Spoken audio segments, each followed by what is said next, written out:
Hello everyone. आप सबका स्वागत है आपके अपने ही channel cake for you by Yashika में। आज हम बना रहे हैं हाफ केजी का केक, जिसके लिए मैंने टिन साइज यूज किया है 5 इंच और 150 ग्राम प्रीमिक्स के साथ में मैंने ये वाला स्पॉन्ज बेक किया है। और अब इसकी मैं 3 लेयर्स में कटिंग कर रही हूँ। अगर यहाँ पर मैं 6 इंच का टिन यूज़ करती तो फिर मैं इसको 2 लेयर्स में भी कट कर सकती थी। बट क्योंकि ये 5 इंच का टिन साइज़ है तो हम इसकी आराम से ना 3 लेयर्स में कटिंग कर सकते हैं।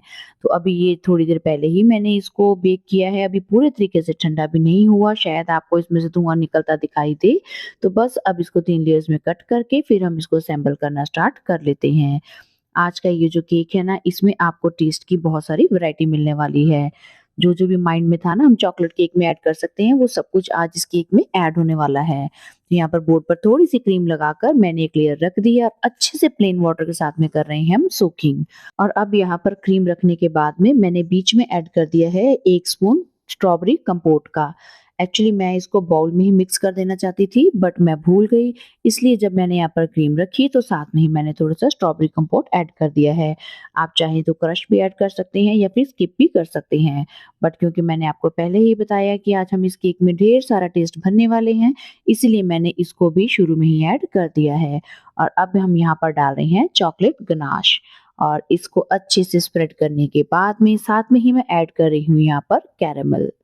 तो कैरेमल को भी डाला और लगभग 1 से 2 स्पून के लगभग मैंने डाल दिया और उसको भी अच्छे से चॉकलेट गनाश के साथ में मिक्स कर दिया है। और लास्ट में यहाँ पर ऐड कर देते हैं हम हमारे चोको चिप्स।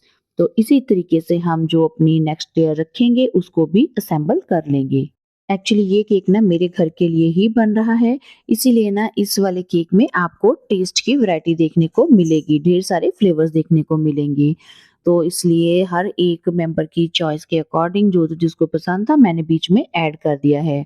बट अगर आप इस तरीके का केक अपने कस्टमर के लिए बना रहे हैं, तो ध्यान में रखिए कि जो-जो ऐड करेंगे उसी के अकॉर्डिंग अपने प्राइस को बढ़ाना मत भूलिएगा। क्योंकि अगर टेस्ट चाहिए कस्टमर को, वैरायटी चाहिए तो डेफिनिटली उसका प्राइस भी बढ़ जाता है। तो बस सेकंड लेयर को भी असेंबल कर दिया है। अब लास्ट में यहाँ पर हम ऊपर क्रीम लगाकर अच्छे से इस केक को कवर कर देंगे क्रीम के साथ में और टाइम है तो रख दीजिए इसको फ्रिज में। और यहाँ पर फाइनलाइजिंग करने के लिए मैंने व्हाइट क्रीम का ही यूज़ किया है। इस सारे केक को मैं व्हाइट क्रीम के साथ में ही कवर करने वाली हूँ। सो पाइपिंग बैग में क्रीम को डाल लिया है। आप चाहें तो सीधा पैलेट नाइफ की हेल्प से भी क्रीम लगा सकते हैं साइड्स पर भी और टॉप पार्ट पर भी।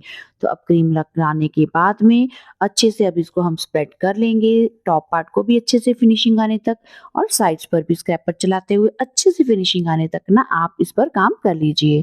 तो जब ये अच्छे से फिनिश हो जाता है, तब फिर से आप चाहें तो इसको फ्रिज में रख दीजिए थोड़ी देर के लिए, अदरवाइज़ सीधा भी काम करना चाहें तब भी कर सकते हैं। अब जब यहाँ पर अच्छे से ऊपर जो एक्स्ट्रा क्रीम थी उसको भी मैंने उतार लिया। अब मुझे लगा कि कुछ तो वैरायटी देनी चाहिए, तो इसलिए मैंने यहाँ पर ये वाले स्टाइल की कॉम्ब का यूज़ किया है। सो साइड्स पर मैं इस तरीके की कॉम्बिंग का इफ़ेक्ट दे रही हूँ। तो जितनी देर तक लगे आपको कि कॉम्ब अच्छे से इफ़ेक्ट जो है वो नहीं दिख रहा, तब तक आप दोबारा रिपीट कर सकते हैं। बट ध्यान रखिएगा कि आपने कॉम्ब को बहुत ही स्लाइट सा टच करना है केक के साथ में और बस टर्न टेबल को ही रोटेट करना है। जो एक्स्ट्रा क्रीम है उसको भी टॉप पर से हटा लीजिए और जो कॉम्ब पर भी एक्स्ट्रा क्रीम आपको लगेगी वो भी वहाँ से हटा लीजिए। अब इसके बाद में ना मुझे इसके ऊपर करनी है ड्रिपिंग। तो ड्रिपिंग के लिए मैंने गनाश लिया है। एक्चुअली ये गनाश तो मेरा 2:1 का ही है, बट मैंने इसकी ना थोड़ी-सी कंसिस्टेंसी को एडजस्ट करने के लिए बीच में थोड़ा-सा दूध मिला लिया था। आप चाहें तो मेल्टेड फॉर्म में क्रीम जो होती है ना जिससे हम केक को कवर करते हैं, उस वाली क्रीम को भी लिक्विड फॉर्म में ऐड कर सकते हैं अगर आपने गनाश को थोड़ा-सा पतला करना हो तो। तो यहाँ पर ड्रिपिंग करने के बाद में जो इस पाइपिंग बैग में बच गए थे गनाश उसको भी मैंने ऊपर ही पोर कर दिया था और उसके अलावा एक्स्ट्रा भी गनाश ऊपर डाला था केक के टॉप पार्ट को कवर करने के लिए। अब जब मैंने टॉप पार्ट के ऊपर गनाश डाला तो गनाश मेरा थोड़ा-सा पतला भी था और थोड़ा-सा ज़्यादा भी हो गया ऊपर, ये थोड़ा-सा रनिंग कंसिस्टेंसी में आ चुका था।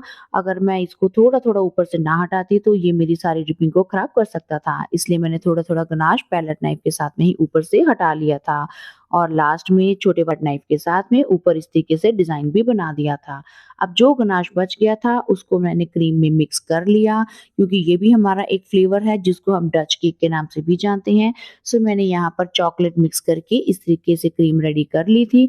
और जो केक के टॉप पार्ट का डिज़ाइन है उसको बनाने के लिए मैंने पहले नोज़ल नंबर 6B को यूज़ किया और फिर उसके बाद में छोटी वाली नोज़ल में भी मैंने सेम क्रीम डाली और ये है नोज़ल नंबर 8।